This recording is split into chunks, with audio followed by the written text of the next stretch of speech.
So we'll keep adding people as they come in. We'll probably get more people in a few as we go, but I'd like to welcome any new people and our regular people as well to our March meeting of the Fallbrook Climate Action Team. If you haven't been with us before, we're a nonpartisan group that it focuses on climate change and presents speakers every month to give people information about different aspects of climate change. And we have some exciting, we have an exciting speaker tonight who I'll introduce in just a minute. And the next 2 months, we'll have Professor Forrest, who will be talking about geothermal energy next month, the last Tuesday of May. And then in June, we're going to have a presentation from Susan Liebes of the Fallbrook Land Conservancy, who will be talking about wildflowers. But tonight we're going to introduce you to Melissa Yu, who's with the Sierra Club's Building Electrification campaign. And she's a senior field organizer for the Sierra Club in San Francisco. So with that, I'd like to introduce you to Melissa Yu. Thanks, Joy, and thank you for having me, everyone. So yeah, like Joy said, I'm Melissa Yu. I work on Sierra Club's Building Electrification campaign, and I'm based out of San Francisco, but the work that I do is statewide, so all of California. So really excited to share about all of the work that we're doing, and excited to share about ways that y'all can get involved. And I think from what I heard from Joy is that we're gonna do questions at the end, so feel free to drop the questions in the chat if you think of any, so you don't forget them at the end. And yeah, with that, we will get started. So the Building Electrification campaign, let's see. So feel free to like shout out if all of this, if a lot of this information is too, is too general, like information that y'all already know about building electrification. I wasn't sure what audience I was coming into, so I wanted to give kind of a lay of the land of what the building electrification campaign is, but I'll probably spend a chunk of my time talking more so about like what are the actions and speeding through like the beginning couple slides of the background information, and I'll share these slides after in PDF form as well. And you can also stop me if I am going too fast. I just wasn't sure what audience I was giving a presentation to, so I kind of have a bit of everything in the slides. So the gas consumption in California. So basically one of the key takeaways is that California consumes 6.8% of all gas in the US, and in its buildings, industry, electric power, and transportation sector. And the building sector is comprised of the residential and commercial sector of the pie that you see on the chart. And in California, that's about 33.3% of all gas in the state. And so in California, approximately for commercial and residential buildings, approximately 25% of greenhouse gas emissions is through their use of electricity and natural gas, only second to transportation. So building electrification is very important for reducing greenhouse gas emissions.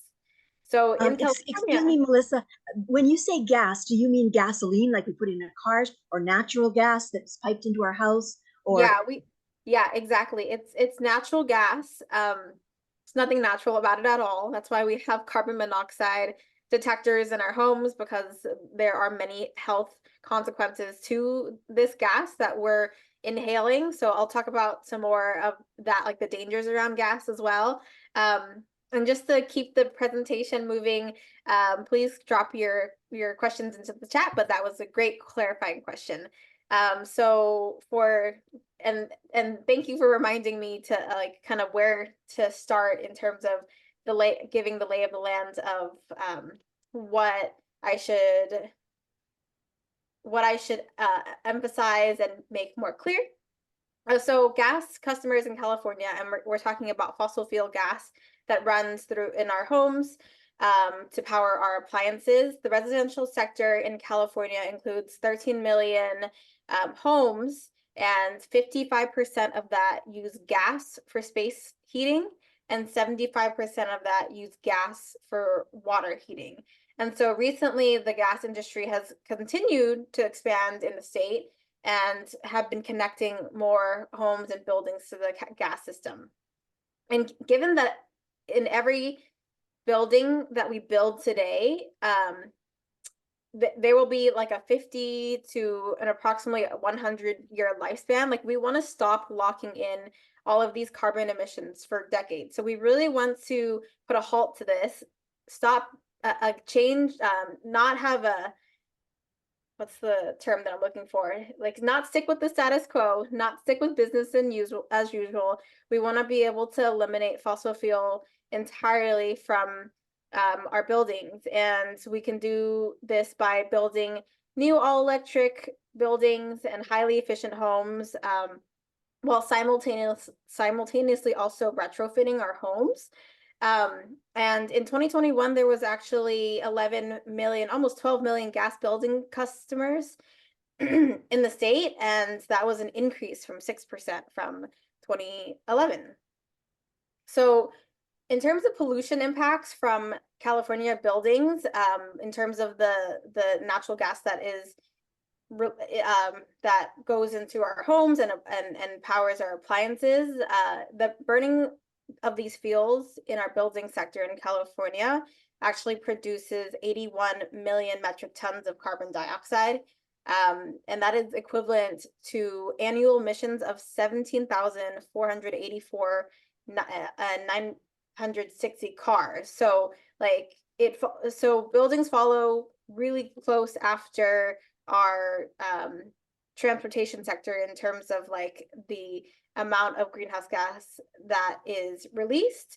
So it is really a important campaign that we need to push forward on. And this is also equivalent to 21 coal plants as well. So the carbon emissions include emissions from burning the fuels at the end use and upstream emissions. Upstream emissions are mainly methane, which is a potent greenhouse gas, as you all know, and the main component of fracked gas, which leaks when gas is extracted, processed, transported, and used in homes and other buildings.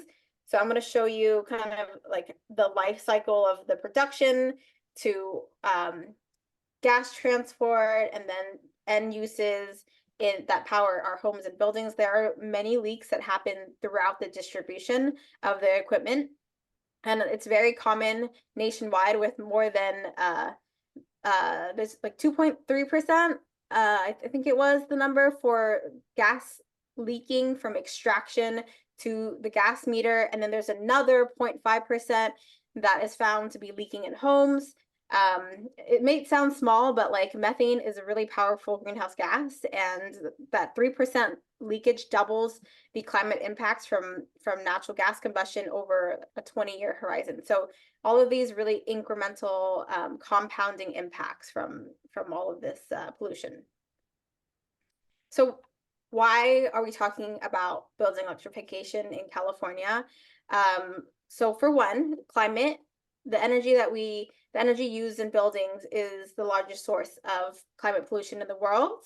And here in California, like I shared before, buildings are second to transportation as the leading source of climate pollution. So after your tricycle that you all, and the e-bike that we are all riding on, we want to transition our buildings as well. And so the bulk of these emissions come from fossil fuel, such as natural gas, and also propane to heat our homes and buildings.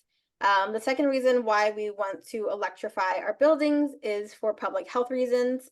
Burning gas in homes releases dangerous toxins, and toxins that include nitrogen dioxide, carbon monoxide, ultrafine particulate matter, and all of this is leading to air pollution levels in many homes that would actually be illegal if you were to use the same outdoor measurements indoors. And a lot of this is also compounded with things like lack of ventilation, not having the proper vents in your kitchen as well. Like some families having compounded impacts when they live in homes with many families together. So lots of compounding impacts on, and and children in particular, they're actually in particular at risk. Children living in a home with gas stoves are 42% more likely to have asthma. And so by moving to all electric construction, we're giving children the chance at a healthier life, and the parents away from giving them a break from the medical bills that could come from that. We actually have an asthma epidemic in California, and it costs more than $11 billion annually. So that's pretty high. And so just transitioning some of our household appliances to all electric can help alleviate some of that. Safer homes, resilient homes, gas in buildings does not contribute to resiliency in the face of the many natural disasters like the wildfires and extreme heat. Fossil fuel running in our homes can be a huge safety liability. Not only are gas lines and leak dangerous during fires, but they also take much longer to get back up and operational again after a power safety shutoff or a disaster related to an inspection or repair in comparison to electricity. And it could take weeks for the gas station, the gas service to be restored when it's been cut. Fourth, affordable homes. All electric buildings actually cost less to build than homes that use gas. And in many cases, they're more affordable to operate, and they provide the immense social benefits, as I mentioned before. In fact, there are actually a lot of affordable housing developers that are building all electric now because the economics are just better. In addition to that, just maintaining our aging gas infrastructure is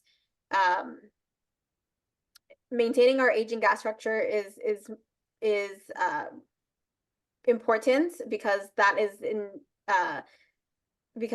as gas is in decline, we have to make sure that those who can least afford it aren't stuck on the high gas prices.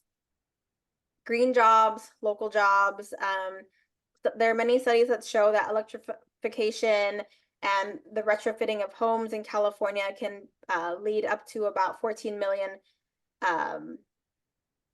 In California has 14 million homes and 8 billion square feet of commercial buildings, that there will be an increase in the amount of jobs that are available powered by clean electricity that will support jobs like construction, manufacturing, energy industries.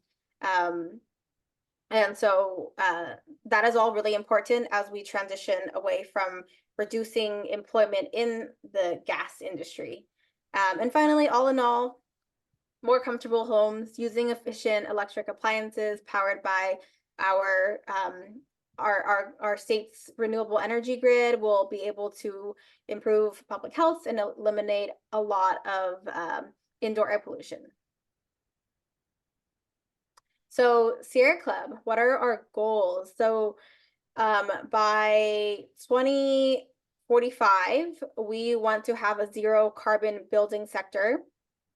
So that means that we want to have a building sector that does not waste energy and that generates as much energy as it consumes or uses renewables as their energy source. By 2030, we want to replace fossil fuels with clean energy. We will continue to eliminate coal and gas in the power sector and achieve 80% carbon pollution free electricity by 2030. And we'll end the sale of gas appliances by 2030 while ensuring that electrification of homes is the most affordable and accessible options for all families. Right now, what we're working on in the current time frame is prioritizing low and moderate income communities so that they aren't stranded on the gas assets. And the Inflation Reduction Act and a lot of the federal funding have buckets of funds to go towards supporting the building decarbonization movement. So a lot of progress has already happened, and a lot is happening in the coming years. So the California Air Resource, starting from the bottom of the page, the California Air Resource Board has already ended gas infrastructure extension subsidies for new construction. And then the California Energy Commission and also 10 large manufacturers have also committed to 6 million heat pumps by 2030. And by 2030, Newsom also has set a target to have 3 million climate ready and climate friendly homes, 6 million heat pump installations, and 50% that is directed towards disadvantaged communities. By 2035, Newsom has set a target of 7 million climate ready and climate friendly homes. And then by 2030, California has made a commitment with the Climate Alliance that 65% of heating, ventilation, and air conditioning sales are heat pump by 2030 and 90% by 2040. And heat pump technology is much more efficient than current technology that is current, like electric technology that is out there. I think a lot of times when folks think of electric appliances, like when you're talking about your stoves, a lot of people think about like the old coil stoves that are not very fun and not very efficient. But when we're talking about stoves, when we're talking about efficient appliances that are zero NOx or zero emitting appliances like stoves, we're talking about more advanced and new technology like induction cooktops that are much more efficient than the way that old coil cooktops work. And then heat pumps, just go back to that, heat pumps kind of work in like your refrigerator, but in reverse, so it can heat and cool a home very efficiently.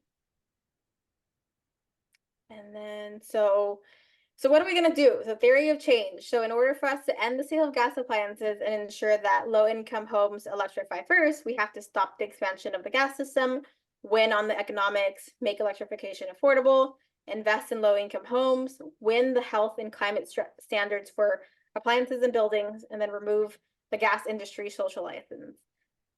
So I'm going to expand on all 5 of these, and these are kind of the ways that, like, the next step piece of the puzzle of like what you all can do right now to support the campaign that we're working on, the building electrification that we're working on. So let's see. So I think some of you are familiar with the letter that we asked some folks to sign on to the Housing and Community Development that asks for a mandatory Cal Green building code that requires all new construction to be built all electric. Unfortunately, it doesn't look very promising for this upcoming cold cycle.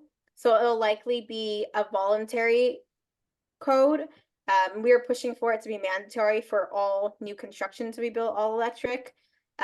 So we're pivoting now our push to Title 24, which is a building code that requires, which is a building code that is updated every 3 years. And so what we're pushing for this upcoming building code is for the replacement of all central air conditioning units sales with heat pump upon the burnout of an appliance. And this would help the state reach 5 million heat pumps by 2030. And it also helped the state increase heat pump sales from 6% of the market to 51% of the market by 2030, and also eliminate the need for separate heating systems in the process. So heat pumps, like I shared before, kind of work like a refrigerator in reverse, so it can heat and cool a home. So we're asking for air conditioning units to be replaced by heat pumps. which run much more efficiently, but we're not asking folks to like rip out their furnaces. So the furnaces can still be in your home. But there are many other agencies that are working on this transition as well. So we just have to halt the sale of all of these gas appliances. And this is one way for us to start making the change when your appliance breaks. And so there's two opportunities that I could share about some more later. Like April 10th, there's a California Energy Commission meeting where we're trying to get some folks to turn out. And then May 8th is probably the more important date where we're trying to mobilize a lot of folks to via Zoom or come out to Sacramento to speak and influence the California Energy Commission. So I can send you some more of that and like talking points later on as well, because I know that this gets a little wonky. And then the second one on the page is obligation to serve. And this is something that utilities have used to justify keeping the gas system online. And there's a bill in the legislation, SB 1221, that we're working on in terms of the language right now. And so SB 1221 actually will be able to enable utilities to redirect their investments to zero emission alternatives, and it will allow for neighborhood scale decarbonization. So that's really exciting, and that's one of the bills that we're pushing for. And then win on economics. How are we going to do that? So we have to divest from gas, reinvest in healthy homes for low-income communities, internalize the cost of gas, and reform rates to protect consumers. So a lot of money is available right now through the Inflation Reduction Act, the IRA. There's home energy rebate programs. And those programs were pushing for the establishment of a one-stop shop for home retrofit program that will be able to incorporate all of the money that I'm talking about, the federal money, the state money, the utility funding for weatherization of a home, energy upgrading to do more energy efficiency upgrades to your home. Like for example, like putting more efficient window panes, so that it's actually going to be, so you're not actually losing the heat or the cold when you're using more efficient appliances. And then the second thing is the California Energy Commission, the CEC Equitable Building Decarbonization Program. And this would provide direct installation of electric appliances to low and moderate income homes, and also help the state adopt low carbon technologies through the statewide incentive program. So lots of programs going on to help implement building decarbonization measures. Similarly, for this one, a lot of Inflation Reduction Act money. We need to make sure that there are comprehensive home improvements. We're not just changing out appliances that are more efficient in an inefficient home.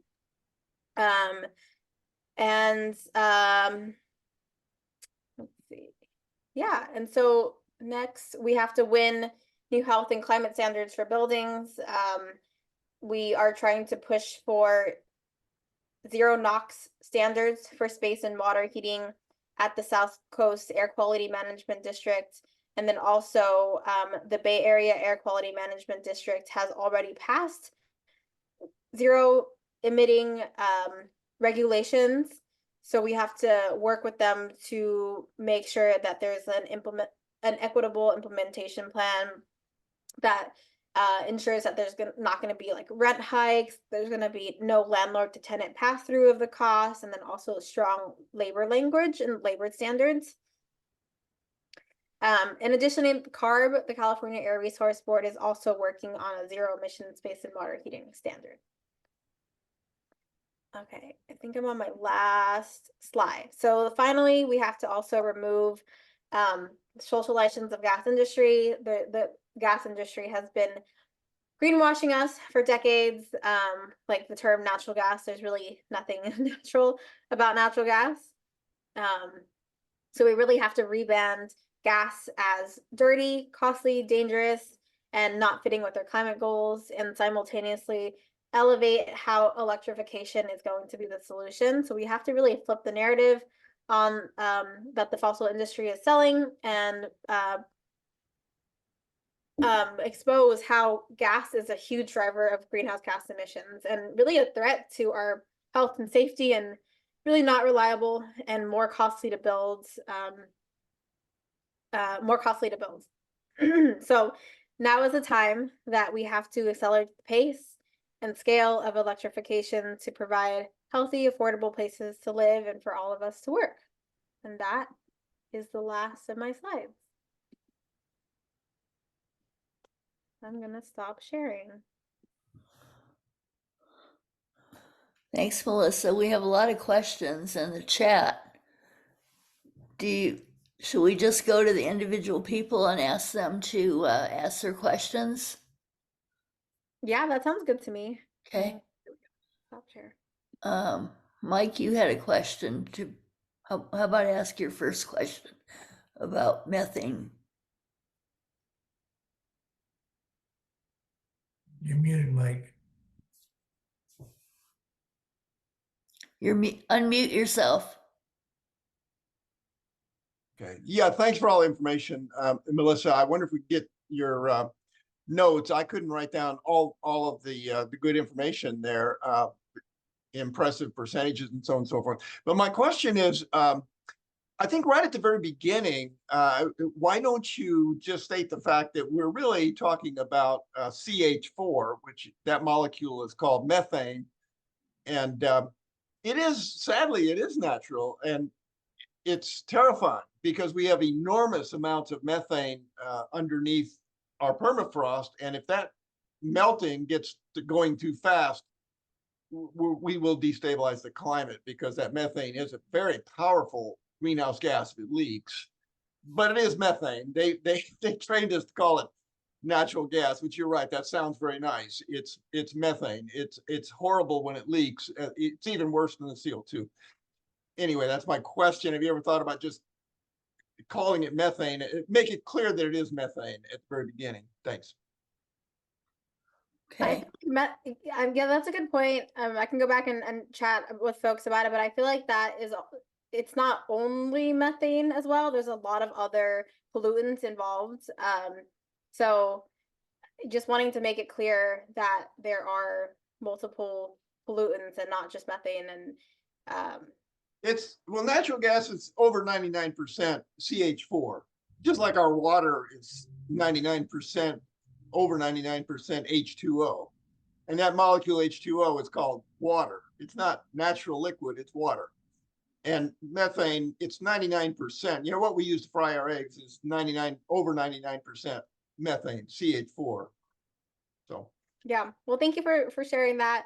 Not a scientist by any means, so not my area, but I will chat with folks about it and see if it makes sense to kind of change around some of the language that we use. thank you, great. And then you had a question about the Sierra Club's Energy Climate Committee. I'm sure you must know about that, Melissa. Yeah, that's right, Melissa. I wonder if you were aware that Sierra Club California has an energy climate committee, and we talk about these issues all the time. My expertise is transportation, but I attend every meeting. We meet weekly, and Dr. Jim Stewart is the chair, and so they get us to just go to these Zoom meetings, the CEC and the CPUC meetings. But you didn't mention the fact that statewide committee exists, but I just wondered if you knew about it. Yeah, thank you for flagging that. I do know of its existence, and they do get very technical. So sometimes I don't like to point everyone in that direction because it gets there's a lot of jargon, and even I myself cannot keep up with a lot of that information. Yeah, me too. Kathy, you want to talk about your electric bill? Kathy Lambert?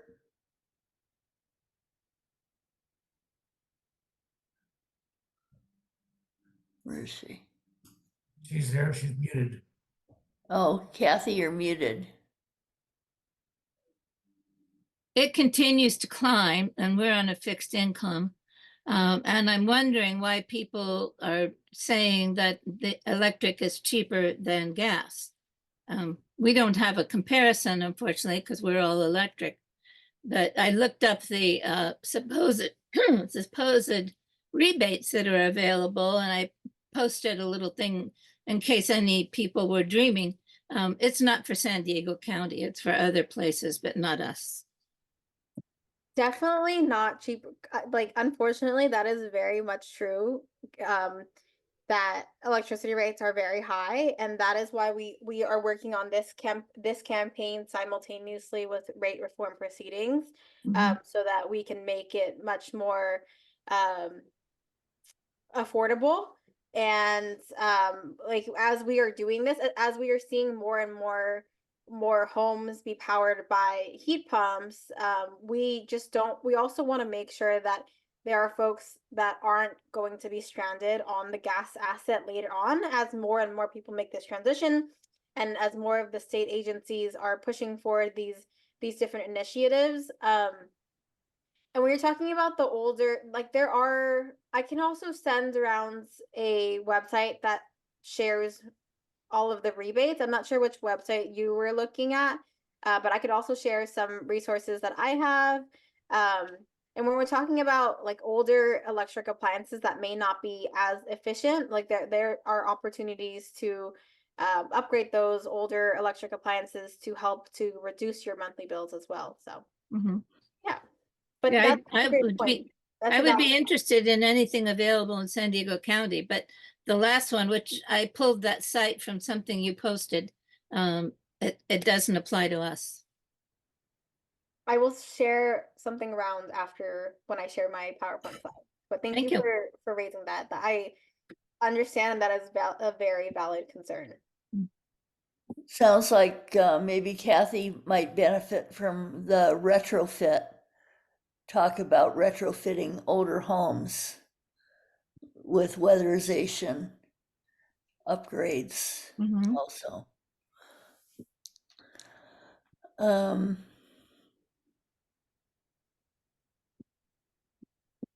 So I was wondering, I had a question. You mentioned the Green Initiative. I forget what the number was. It SB 1221, I think. well, before that one, there was another initiative that you said was just voluntary for now for Oh, the yeah. building code upgrade. So do we need an assembly person or a senator to sponsor that legislation? Is that the No. problem? We don't have a sponsor? No, so the problem with that right now is that the language has already come out, and so there's a low likelihood for that voluntary code to change in Cal Green. I think it's much more worth it to put our efforts towards Title 24 in like the AC to heat pump push, which is also there's like a voluntary and then a mandatory code under Title 24, and those are both like a 3-year cycle. So the language for the AC to heat pump, this building code comes out, I think, this Friday, and so we're really trying to influence that but the Cal Green code, the Cal Green building code, kind of like our time has kind of passed on that. So we're trying to put more effort on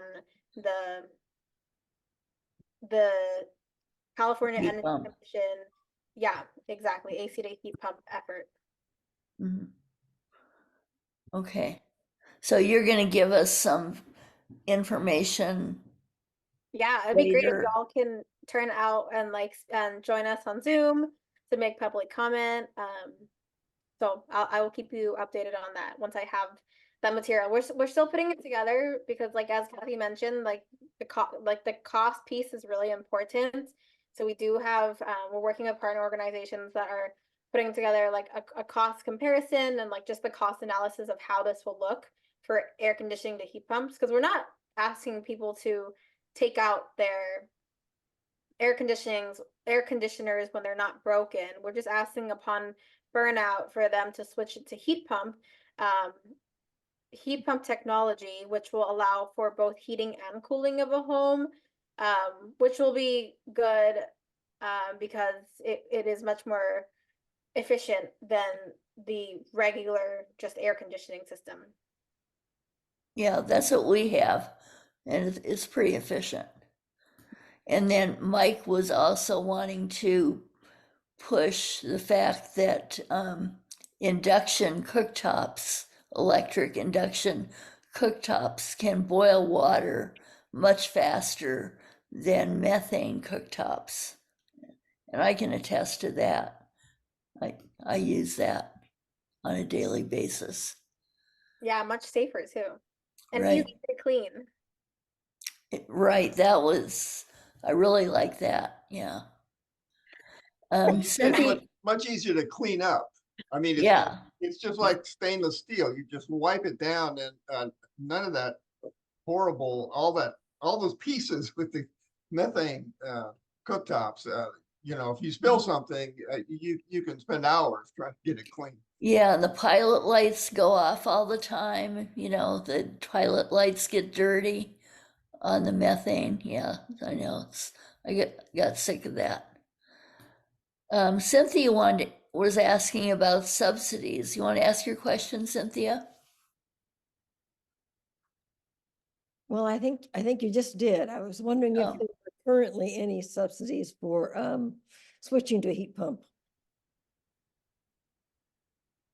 Yes, and then I'll also send I said this to Kathy earlier. I'll send some more like websites where you can look up like by your zip code. Like Kelly put in the chat already. The Switches On is a really good website for you to just pop in your zip code and look up all of the available incentives that are out there. There's a lot of tax credits that are available as well. So lots of federal money that I think that folks should really take advantage of as it is available now until it runs out. Great, thank you. Yeah, Kelly posted the link if you just want to click on that in the chat for switcheson.org that you just put in your zip code and you can find the incentives. And Lewis wanted to talk about their heat pump.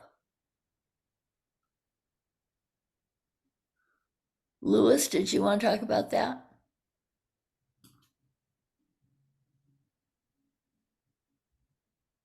I can also read the chat comment from Lewis as well. It says, we have a heat pump water heater in our garage. It uses heat exchanger with the fan, typically for a heat pump, and when it kicks on, it is very noisy. It'd be very irritating if it's inside the house. Hopefully this downside will be solved going forward. Yeah, I hear you. And there is fortunately a lot more technology that is coming on the market. And I think that's why we need to keep pushing forward these different campaigns and initiatives and working with the different agencies like the California Air Resource Board, and then the California Energy Commission, and then the California Public Utilities Commission to work on a lot of these different pieces simultaneously so that we can send a message to manufacturers that this is the direction that we are going, because heat pump technology really isn't anything new. Like there are many countries that utilize this technology already. It's just not something that is widely used within the United States. So yeah, lots of new technology coming online, which is really exciting.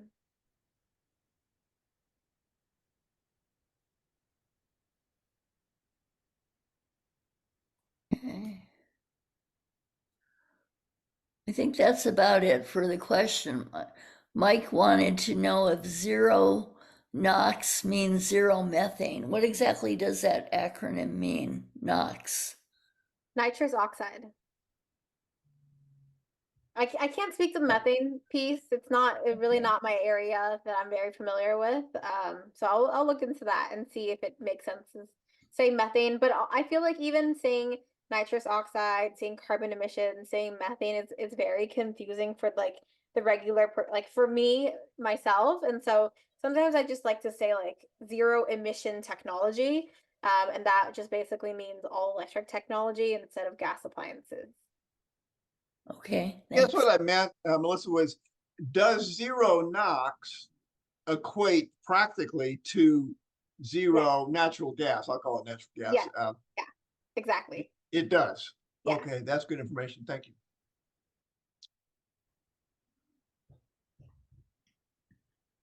Okay, any other questions? I have a question. Mhm. And that first pie chart you showed about where the different emissions come from. And I think you said that that was only natural gas, not all carbon emissions. The reason I ask, because in the pie chart, it had transportation as only being 2%. Which seems pretty small for, it's usually the biggest section, the biggest percentage. If So we're this talking is- about gas this is- emissions. Gas consumption, we're just talking about gas consumption by sector. But transportation has the most greenhouse gas emissions, but we're just talking about like what is the gas consumption for this pie chart. So that could be a little confusing. I can definitely see that. But You know, like trucks run on natural gas. They run on methane, but they call it natural gas.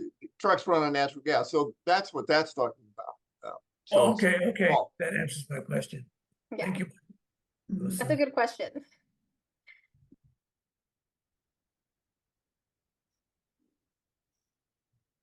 So I learned another message. Oh, Kelly had a comment about heat pumps. Did you want to say that so everybody can hear it, Kelly? Sure. Yeah, because I've heard some folks as well complain about the noise from heat pump water heaters. And that contractors will say it's a lot of times it's vibration, and that there's isolation pads and a few other tricks that installers can use to reduce the vibration so it doesn't shake when it turns on and the fan is running. I don't know for sure if that's what yours is, but just something to consider.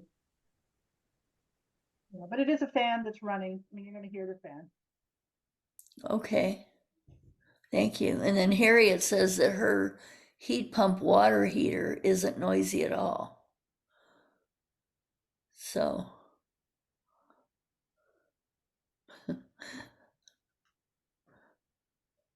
not sure what a heat pump water heater is. That's probably on demand.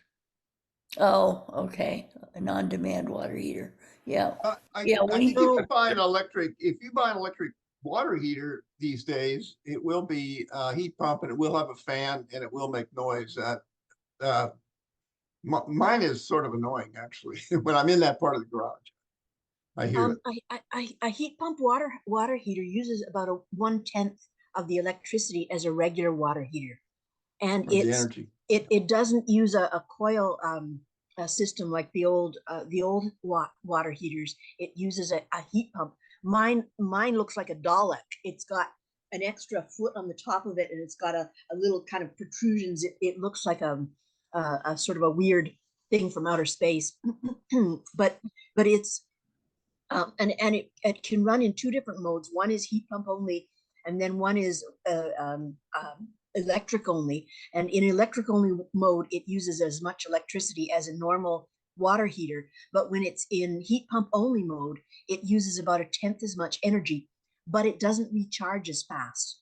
That is, if you've got 20 people lined up to take showers in the morning, it's not going to recharge fast enough for you. But you can have like 3 people take showers and it's fine. So it's I don't understand why every hot water heater isn't a heat pump thing, other than the fact that it recharges a little bit slower. But who's got like 20 people that need to shower in the morning?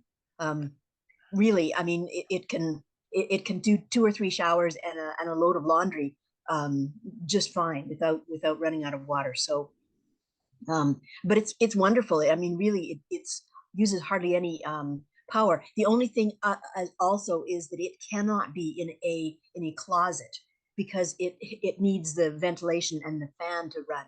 So you have to put it like mine is in a utility room at the back of my laundry room. So, but it isn't really noisy at all. I mean, honestly, I think it's 10 times. I mean, it's just so much better than a regular old-fashioned water heater. So do you have 2 different heat pumps then? One for your heating and cooling and one for your water heater? Yeah, I have a mini split heating and air conditioning system, and I'm just amazed at Kelly's comment about her electric bill being $450. My That house was is like Kathy. Yeah. my house is like 60 years old, and it's like 1,200 square feet. And I put in, when I moved in, I put in solar panels, and I put in the mini split, which replaced my wall mounted air conditioning and like little electric panels in the wall. And it basically my electric bill is 0. Mhm. Kelly has a comment. Yeah, no, Harriet gave a really good description, and yeah, I was going to clarify as well that a heat pump water heater does have a tank. It's Mm. different than just an instantaneous, but it's just a heat pump that heats your water, and she gave a really good description, so I won't repeat that. You know, one other resource I was going to mention to folks, I can drop it in the chat if you're interested. This company called Quit Carbon. They used to only be in the Bay Area, but now they also serve the whole state and including San Diego. And these are folks that will talk to you and set up a meeting to chat with you about your specific home and talk you through what are some of the options, you know, and the trade-offs that the questions you're asking exactly. And so they'll help you put together an electrification plan should you want to do that. And if you want to find some contractors, they can help you do that too. And there's no charge for it. So I know the fellow who runs the company, and it seems like folks have been happy with him. So it's an option if you want to talk to somebody about your specific case. Thank you. And just a technical note for those of you who might want to copy some of these links in the chat. If you look at the 3 dots next to the chat, where it says more, you can copy these comments in the chat or the links in the chat and save them to your clipboard and put them on a note in your computer. But we can. Just one, sorry, I didn't mean to interrupt you, Joy. One other comment about the water heaters while we're on the subject. When I installed my solar system, I put in a battery, and the installer said, "Oh, well, you're not going to have hot water because your hot water heater just is an energy pig when it's really drawing power." And I kind of grumped about that, and he said, "Well, eventually we figured out that if I got a heat pump hot water system, it could run on the solar system because conventional hot water systems and on-demand water systems both draw a lot of power. So if you have an on-demand water heater, it actually draws a lot of power when it's being used, and it draws too much power to run on a solar battery. So it has to have the grid. Basically, it's like your stove and like your clothes dryer. Unless you've got like a honking $100,000 battery system, you can't run those appliances when there's a power outage and you're using your solar battery. So that was the other reason why I got and yes, it is a tank system. It's got 40 gallons worth of hot water sitting there, but it's well insulated, and it's incredibly efficient. So I'm sorry, I didn't mean to interrupt. Well, thanks. We're learning from you guys. That's great. Sharing information. We'll try to get these links posted. Tom or Bill, we can copy the chat, right, at the end of the meeting Yes. and save them somewhere. So maybe we can send them out to all the attendees of the meeting after the fact. We can send you a transcript of the meeting chat so you'll have it. Yeah, we'll do that.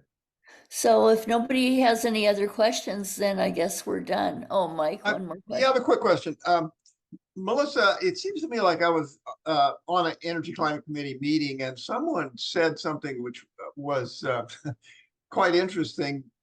They said that the investor-owned utilities like San Diego Gas and Electric or Pacific Gas and Electric sometimes pay developers to install gas appliances. That would seem like a terrible thing to do, but have you heard anything about that? I haven't heard about that.